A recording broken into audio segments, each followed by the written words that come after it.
Esto es Venezolanos. Soy Rafael Arraiz Luca y este es un programa sobre el país y su historia. Hoy vamos a comenzar recordando, trazando una imagen lo más cercana posible a un personaje esencial de la historia universal que tuvo mucho que ver con los comienzos de Venezuela. Me estoy refiriendo a Carlos V, coronado en 1516 y con un largo reinado de 40 años hasta 1556. Carlos V había nacido en el año 1500, de modo que comienza a gobernar, a reinar a los 16 años. Y conviene aclarar que era Carlos I de España y Carlos V del Sacro Imperio Romano Germánico. Lo aclaro porque hay algunas confusiones por otro Carlos V muy posterior a él. En España han debido llamarlo Carlos I de España, pero en el mundo y en la historia se le conoce normalmente como Carlos V. Es importante recordar que Carlos V era hijo de Juana la Loca y de Felipe el Hermoso, y que era nieto de Fernando e Isabel. También es importante recordar que Isabel muere en el 1504 y que se ciñe la corona su yerno, Felipe el Hermoso, en razón de la situación psicológica precaria, compleja de su esposa, Juana, a quien comúnmente se le llamaba Juana la Loca, así como a Felipe comúnmente se le llamaba Felipe el Hermoso. Pero ocurre que Felipe el Hermoso muere en 1506. Hay varias hipótesis sobre su muerte, entre otras que le sobrevino por un envenenamiento producido por los servicios secretos de su yerno, Fernando el Católico. Pero de esto no hay certezas, es una especie, es una hipótesis. Lo que sí es cierto es que muere en 1506. Y en 1506 su hijo, el heredero del trono, Carlos V, tiene 6 años. Imposible que reine en España. De modo que de 1506 a 1516 vamos a observar la regencia de Francisco Jiménez de Cisneros, el famosísimo cardenal Cisneros, un hombre que había sido el principal asesor de la abuela de Carlos V, de Isabel la Católica, un hombre importantísimo en la historia de España en este periodo. Y también va a gobernar muy pronto. La regencia del cardenal Cisneros es relativamente breve y comienza a gobernar como sustituto Fernando el Católico. Muere Fernando en 1516 y entonces sí, no hay otra alternativa que llamar a Carlos V para que se ciña la corona de España. Estamos hablando de un muchacho de 16 años, estamos hablando de un muchacho de la casa de los Habsburgo o los Austrias, como se le dice en español, que se había educado en un mundo distinto al español. A Carlos V comúnmente se le conocía como el alemán, porque era muy alemán, porque ahí había sido su formación desde el punto de vista cultural y desde el punto de vista de sus creencias y de su lengua sobre todo. De modo que llega Carlos V a gobernar en 1516 y buena parte de lo que va a ocurrir en América en este periodo está asignado por la presencia de Carlos V y sus asesores. Estamos hablando, ¿verdad?, de esa etapa fundacional de las ciudades y de la etapa de las islas. Aclaro, hasta 1519, 1521, cuando Hernán Cortés entra en México y penetra hacia México Tenochtitlan, y hasta 1532, 1533, cuando Francisco Pizarro conquista el imperio incaico, la aventura española en América se había circunscrito a las islas del Caribe. Básicamente allí era que habían ocurrido todos estos episodios. Y tenía como epicentro, como sabemos, la Española, hoy República Dominicana. El proceso fue así. En 1508 los españoles desde Santo Domingo conquistan Puerto Rico. En 1509 conquistan Jamaica. En 1511 conquistan Cuba. En 1513 una parte muy pequeña de la península de la Florida. En 1519 Panamá. Y va a ser, a partir de 1519, con la entrada a México, cuando el imperio se expande, y se expande con verdaderas posibilidades de riqueza. Porque mientras los españoles han estado en las islas, la fuente de riqueza primordial, y esto tiene mucho que ver con Venezuela, la fuente de riqueza primordial van a ser los placeres de perlas. Muy particularmente el placer de perlas de Cubagua, y en menor medida el de la vela de Coro. De modo que hasta ese momento en que se llega a tierra firme y se conocen los imperios mineros de México y los imperios auríferos del Perú, la conquista española de América había sido, si se quiere, un tanto decepcionante para las ambiciones, ¿verdad? Las ambiciones europeas y españolas fundamentalmente. He dicho europeas también porque ocurre lo siguiente. Carlos V, cuyo imperio es de un tamaño gigantesco y se decía que en su imperio no se ponía nunca el sol porque lo dominaba desde las Filipinas hasta México y desde Holanda hasta la Patagonia. En ese imperio, ¿verdad?, de Felipe II, a partir de 1516, vamos a encontrar que solo los españoles tienen derecho a América, porque ese fue un argumento de mucho peso de Isabel. Es decir, esto lo han hecho los castellanos, e Isabel defendía que quienes tuviesen la primacía, la preferencia para la conquista de América, fuesen solo los castellanos y los españoles. Esto va a cambiar por decisión de Carlos V en 1526, cuando autoriza que otros súbditos de su inmenso imperio lleguen a América. Estamos hablando de alemanes, de holandeses, de habitantes de los Países Bajos, que van a tener autorización para conquistar y para capitular determinados territorios con la corona en América. Pero no nos adelantemos a esos hechos y relatemos algo todavía más interesante. La coronación de Carlos V no es una coronación indiscutida. Aspiraba al trono Francisco I de Francia en iguales condiciones que Carlos V. Y tenía tantos argumentos uno como el otro.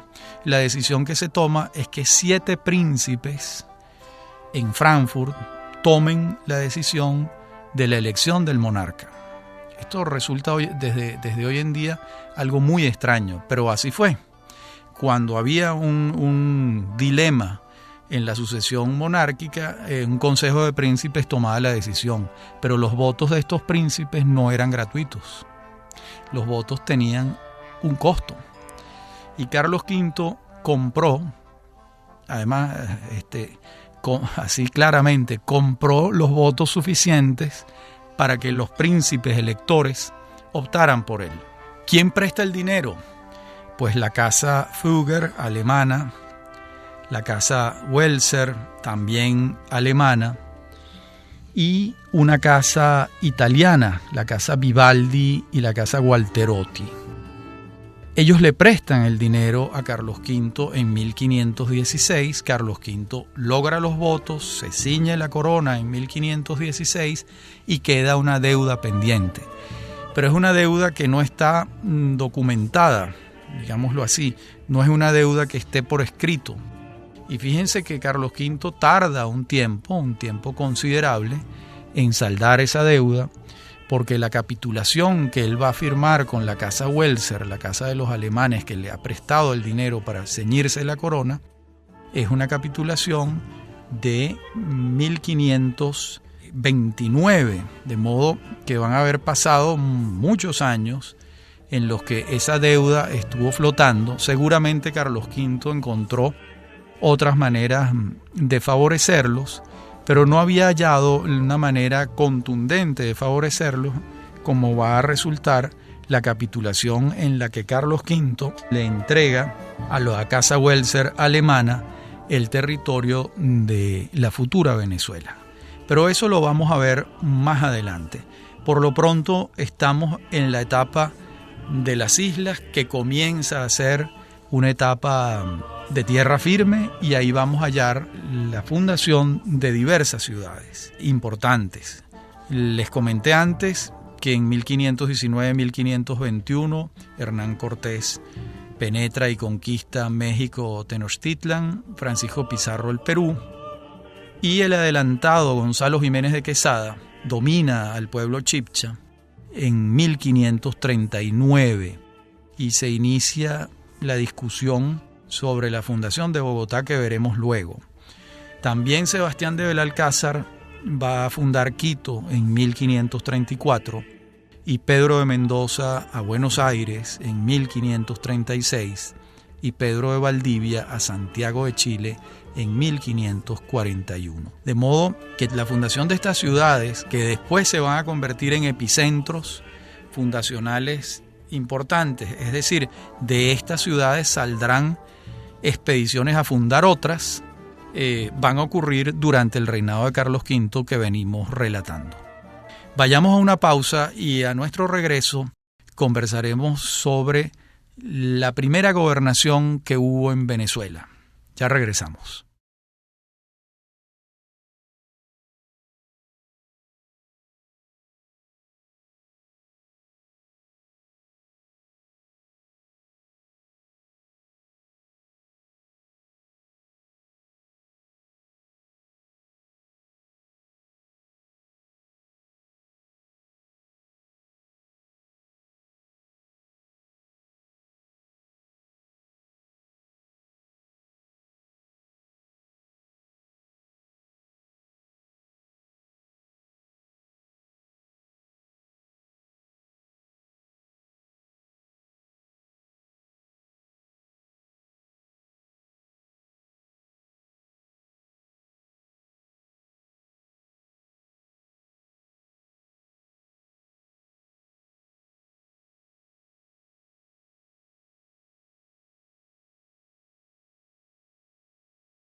Decíamos antes que comenzaríamos hablando de la primera gobernación que hubo en Venezuela.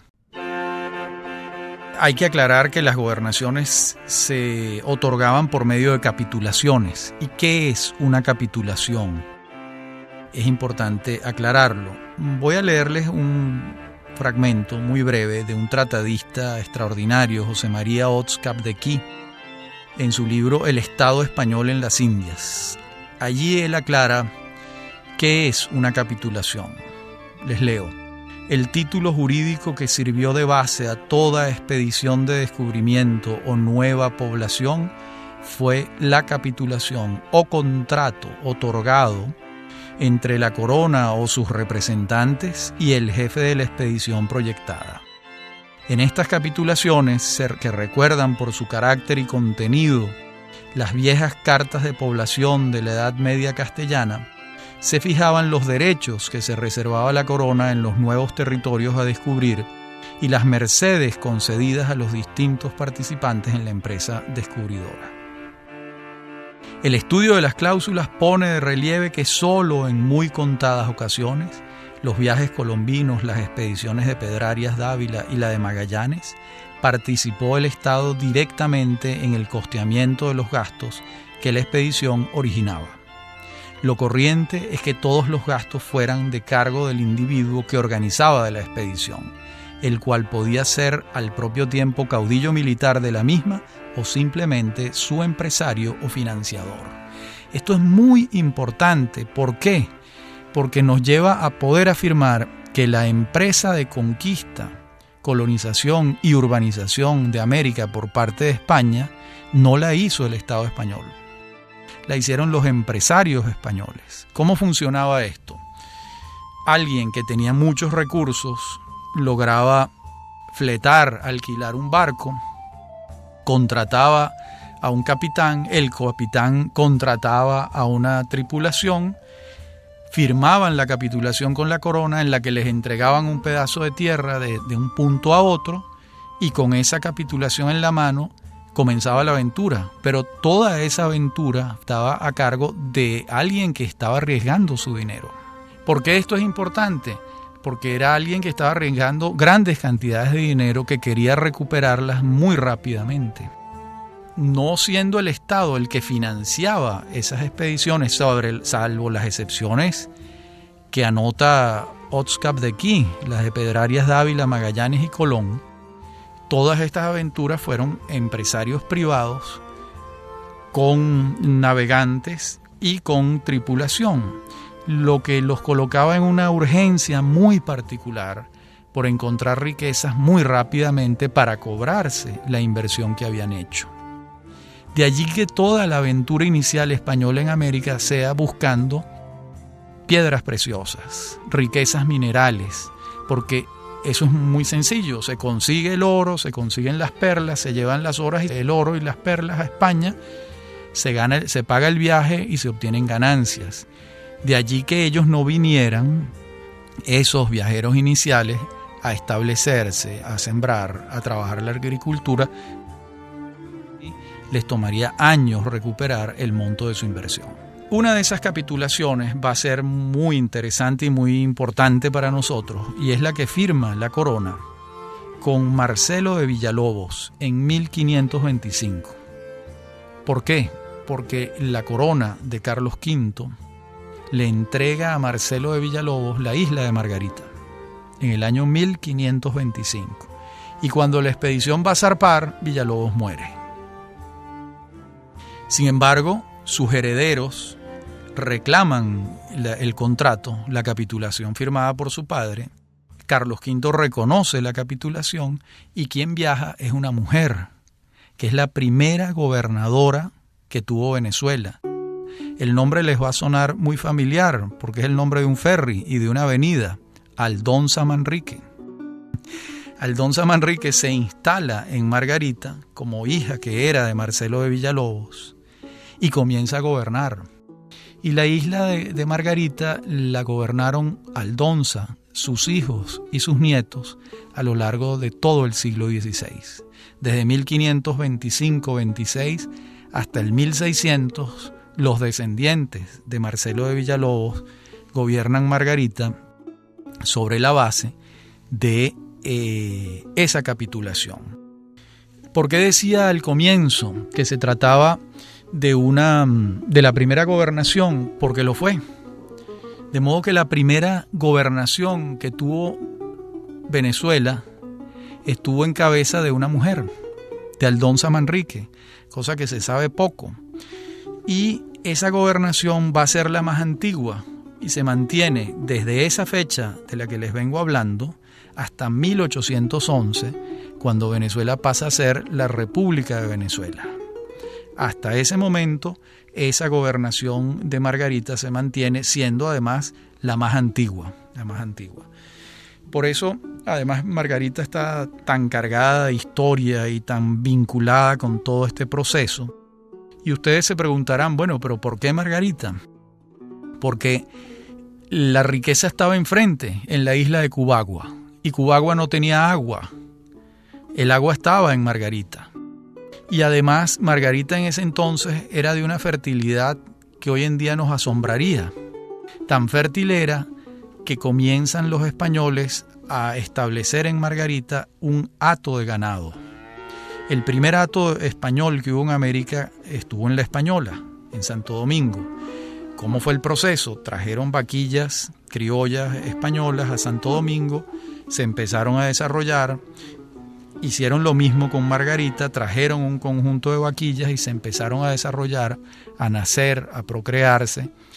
Y hay datos muy interesantes. Por ejemplo, en 1540 y tantos, 1550, hay un señor del pueblo de Tunja, hoy en día Colombia, que va a comprar 500 cabezas de ganado en Margarita. Las compra.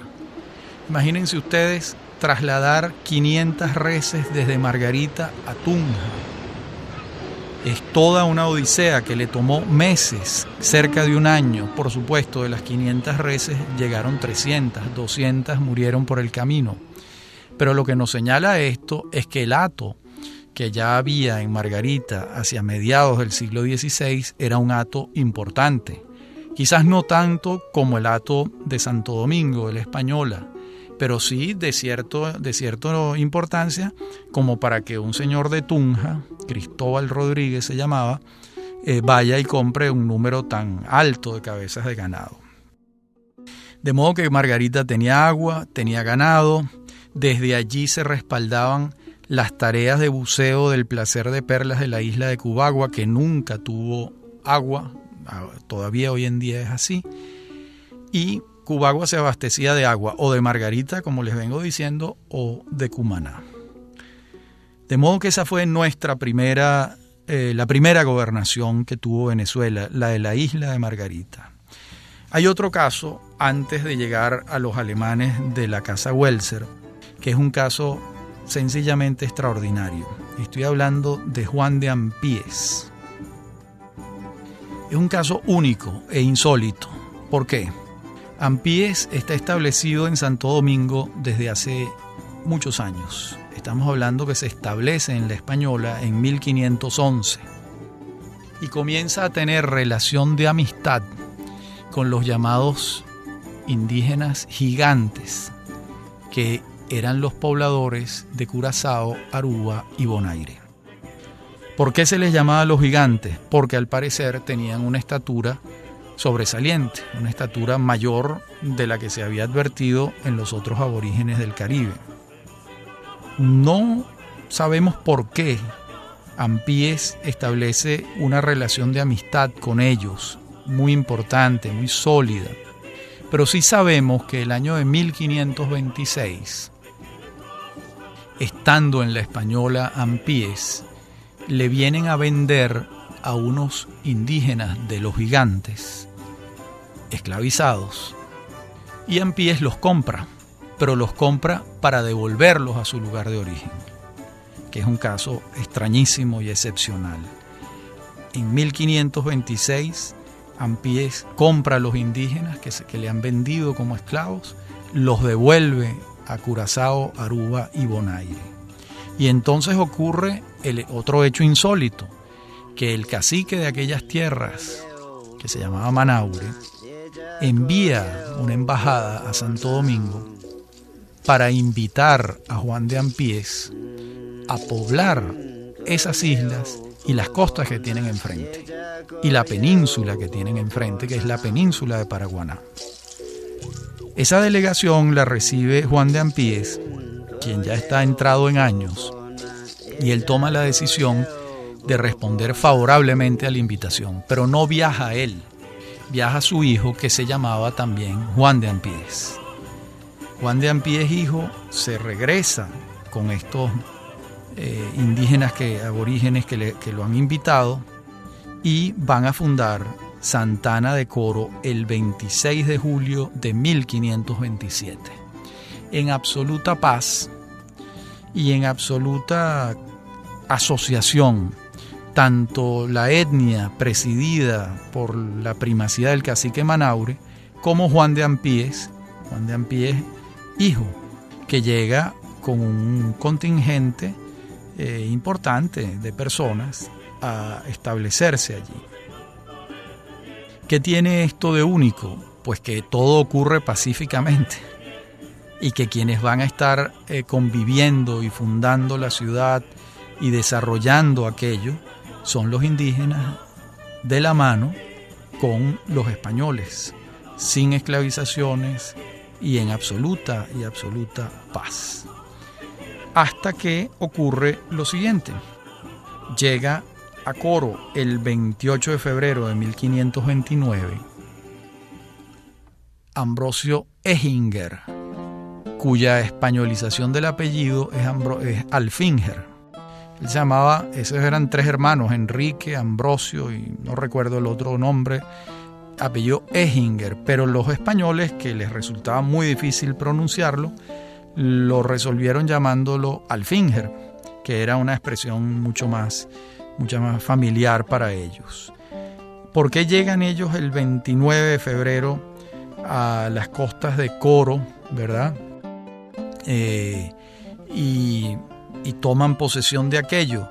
Bueno, por la muy sencilla razón de lo que antes les había referido, y es que Carlos V, para favorecerlos o para devolverles el favor del préstamo para su coronación, les ha entregado el territorio que va de Maracapana a la Vela de Coro, de Maracapano al Cabo de la Vela. Y entonces allí van a establecerse con una dificultad inicial, que esos son territorios otorgados en capitulación a Juan de Ampíes, hijo. Pero los títulos de los alemanes son más recientes, valen más, y Ampíes tiene que retirarse. Se retira de Paraguaná, se retira de Coro y se va hacia las islas. En la parte siguiente del programa continuaremos con este episodio tan extraordinario de Juan de Ampíes en Coro. Ya regresamos.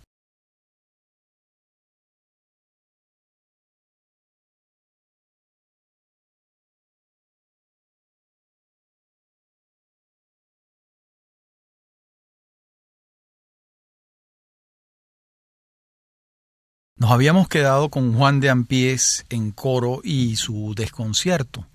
El desconcierto porque han llegado unos alemanes al mando de 300 hombres, la mayoría de ellos sevillanos, pero los jefes de la expedición alemanes.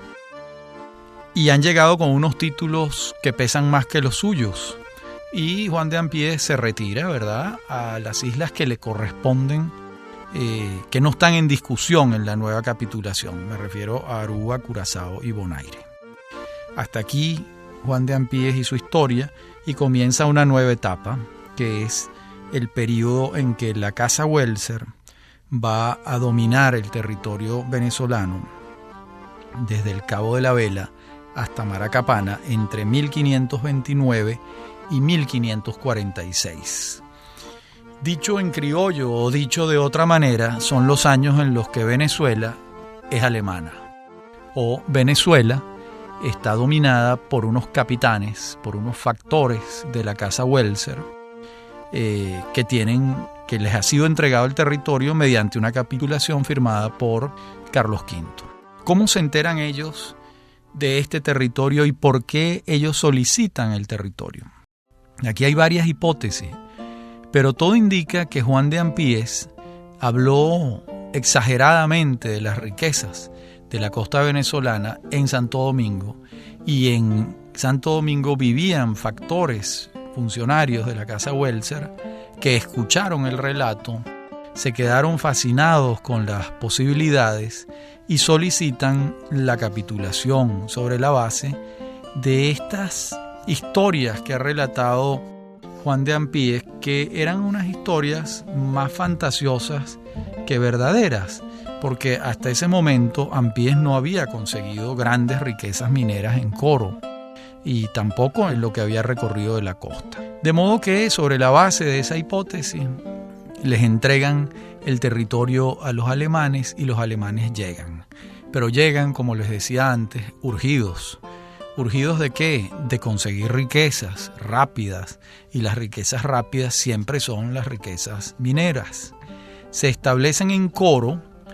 Coro les parece un caserío muy pequeño, muy pobre, de mala muerte, pudiéramos decir, en relación con lo que ya era la Española.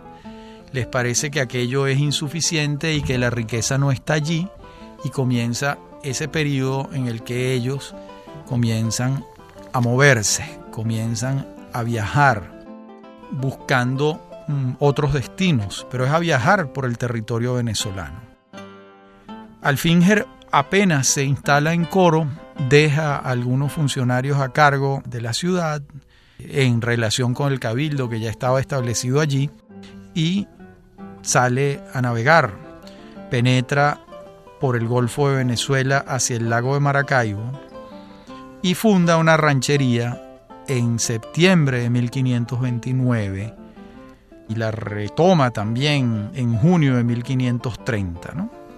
Esa ranchería, que son unas cuantas casas, unos cuantos ranchos, no hay otra palabra, va a ser su base de operaciones para examinar toda la costa del lago de Maracaibo. En el futuro, esa ranchería va a ser el origen de la ciudad de Maracaibo. Alonso Pacheco va a refundar allí en 1569 la ciudad de Maracaibo y Pedro Maldonado hará lo mismo en 1574, pero en un sitio similar al que ha escogido Alfinger como cuartel general. Ese cuartel general, de allí Alfinger sale a todas partes buscando riquezas. Dicen algunos, hay algunas hipótesis de que consiguió oro, que parte de ese oro se lo llevó subrepticiamente a Santo Domingo, pero no hay pruebas documentales de que esto haya sido así. En todo caso, él, después de sus recorridos lacustres, maravinos, va a Santo Domingo. Allí es cuando se dice que ha encontrado oro y que se lo ha llevado, pero él regresa a Coro y a Maracaibo y sigue sus expediciones, y entonces decide penetrar en territorio de la actual Colombia, en particular un valle que entonces se conocía como el Valle de Upar y que hoy en día se conoce como Valledupar, que ha sido una contracción del nombre anterior. Allí en Valledupar, Alfinger va a encontrar la muerte.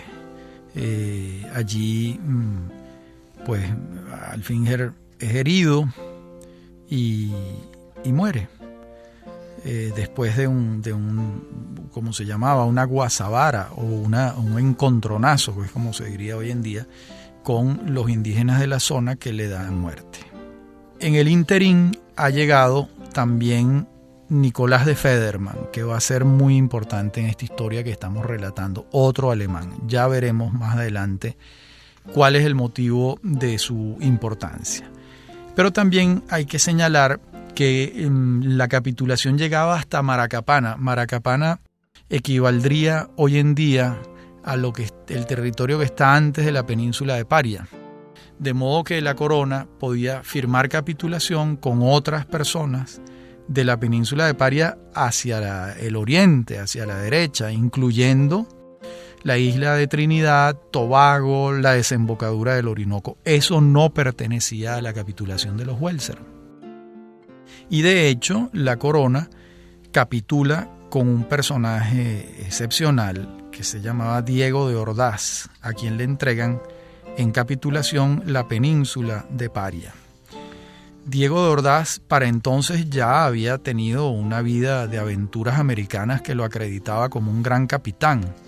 Había estado, estamos hablando de que la capitulación de Ordaz es en 1531, pero Ordaz ya había estado en 1519 con Hernán Cortés en México, y se le atribuye el hecho de haber escalado el Popocatépetl, el gran volcán de la Ciudad de México, y que lo había escalado en plena actividad, lo que era una gran temeridad. Y esa hazaña le valió la admiración rendida de los indígenas y de los suyos, ¿no? De allí pasa a España, a Cuba, vuelve a México, regresa a España, y en el 20 de mayo de 1530 es nombrado gobernador del Marañón, que es toda la zona, ¿verdad?, del río Amazonas, que incluye esto que les estoy señalando, la península de Parias, la desembocadura del Orinoco. Y para estas zonas zarpa en 1530. Y estando allí, cuando va a ocupar sus tierras, se consigue con que hay otro capitulante que se llama Antonio Cedeño, a quien la corona le ha entregado la isla de Trinidad, que no le correspondía a Ordaz. Y Cedeño, como no ha encontrado riquezas suficientes en Trinidad, ha rebasado las fronteras de su capitulación y está instalado en la isla, en la península de Paria, sin atender a los límites de la capitulación que le ha sido entregada. Esto es muy interesante también señalarlo, porque estos hombres firman capitulación, la corona española les fija unos límites y después ellos, o muchos de ellos, no todos, pero después muchos de ellos incumplen los límites, los rebasan y van explorando otros territorios más allá de los territorios que les han sido concedidos. Entre otras cosas porque no había claridad cartográfica en ese entonces sobre cuáles eran los territorios y cuáles eran los límites. Una claridad cartográfica me refiero precisa. Y la otra razón es la que señalaba antes, estaban buscando otras riquezas. Se les agotaba la posibilidad de conseguir oro y minería en Trinidad, pasaban a Paria, no la había en Paria, entraban por el río Orinoco y llegaban hasta el Meta, que fue el caso de Diego de Ordaz, que fue el primero de los españoles que remontó el Orinoco y llegó hasta el Meta, buscando explorar y abrir nuevas posibilidades de riqueza y de territorio. Por eso Puerto Ordaz se llama así, en honor a Diego de Ordaz, que fue el primero que penetró por el Orinoco hacia el Meta. De modo que vamos a tener entonces este conflicto de intereses entre la capitulación de Diego de Ordaz y la capitulación de Cedeño. Y también, para colmo, vamos a tener otro capitulante que es Jerónimo de Hortal en 1533. De modo que para ese momento en el territorio de Venezuela tenemos a los alemanes entre la Vela de Coro, entre el Cabo de la Vela y Maracapana, a Ordaz en el territorio amazónico y parte de Guayana, a Cedeño en Trinidad y ahora a Hortal, a quien, ¿verdad?, firma capitulación en 1533 y se establece primero en Cubagua y después también penetra hacia los lados del río Neverí, hoy en día Barcelona, en la ciudad de Barcelona, el estado Anzoátegui. De modo que allí vamos a tener esta situación tan compleja y además los alemanes, muerto Alfinger y gobernando algunos otros factores de la Casa Welser, no están de acuerdo, hay muchos problemas internos, pero todo eso lo vamos a relatar en la última parte del programa, en la que volveremos sobre este tema y trabajaremos a un personaje extrañísimo y muy interesante, que es el obispo Rodrigo de Bastidas, que viene a poner orden en los pleitos de los alemanes en Coro, en 1534. Ya regresamos.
Decíamos que llegaba Rodrigo de Bastidas a Coro, enviado ¿por quién? Por las autoridades de la Real Audiencia de Santo Domingo, que para la fecha era la autoridad central en el Caribe, y a la que le llegaban noticias de los pleitos que tenían los alemanes en Coro, unos pleitos fundados en que no se ocupaban demasiado de la ciudad, de las tareas de su capitulación, y con cualquier excusa armaban expedición y salían de viaje buscando otros destinos y buscando la fortuna que ellos querían conquistar.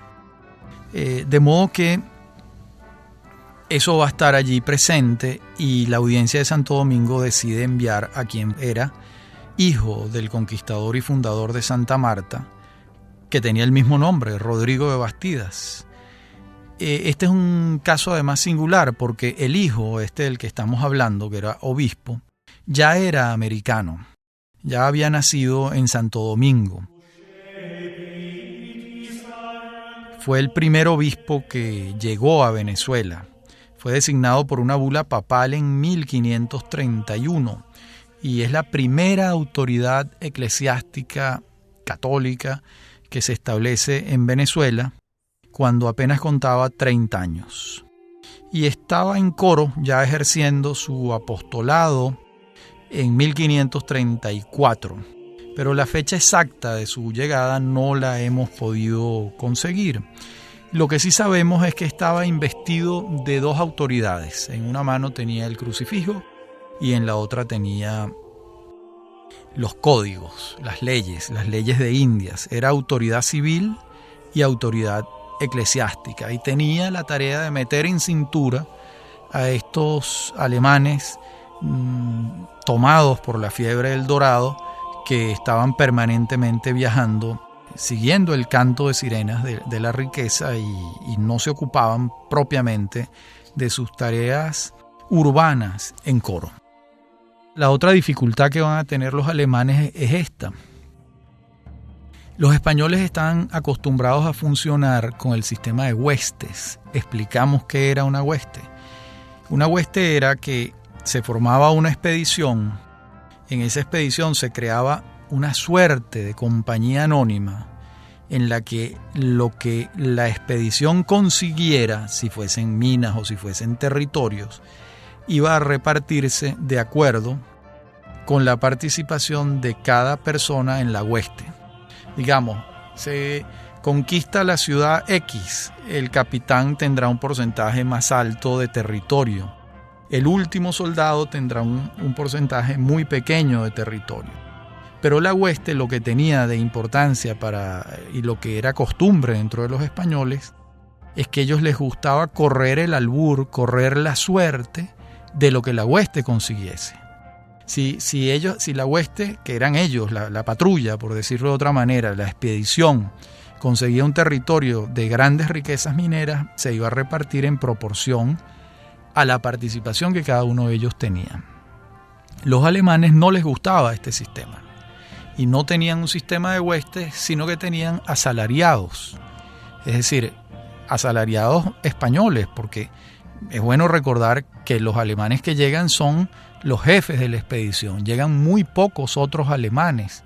Ellos traen marineros y tripulación, en su mayoría sevillana, a la que reclutan en el Guadalquivir.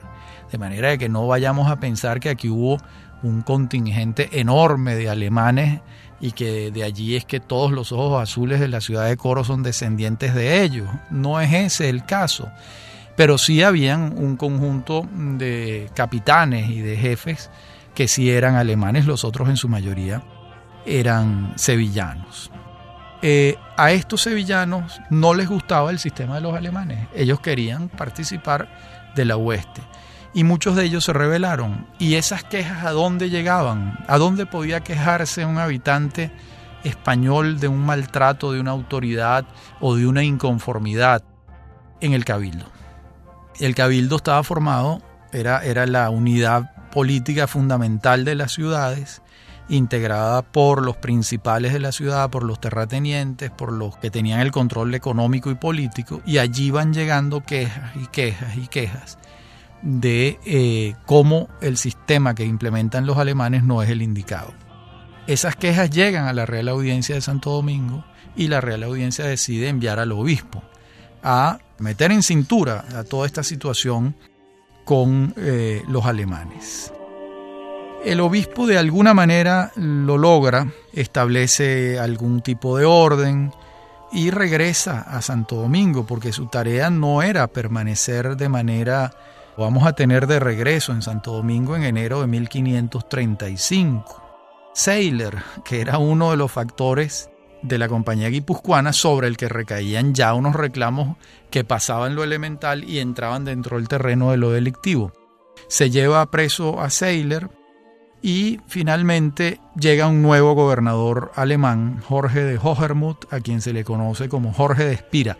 Todos estos apellidos alemanes los españoles los castellanizaban. Hohermuth se convirtió en Jorge de Espira. Con Jorge de Espira va a regresar Nicolás Federmann, que va a ser un personaje central de nuestra historia en nuestro próximo programa. Hoy llegamos hasta aquí, hasta la manera como el obispo Bastidas resuelve los pleitos de los alemanes en Coro, y en nuestro próximo programa veremos qué hace Nicolás Federmann y cómo es que Nicolás Federmann participa en la fundación de Bogotá. Hasta aquí nuestro programa de hoy. Me acompaña en la producción Mary Sosa, en la dirección técnica Víctor Hugo Rodríguez y les habla Rafael Arraiz Luca. Y esto es Venezolanos, un programa sobre el país y su historia.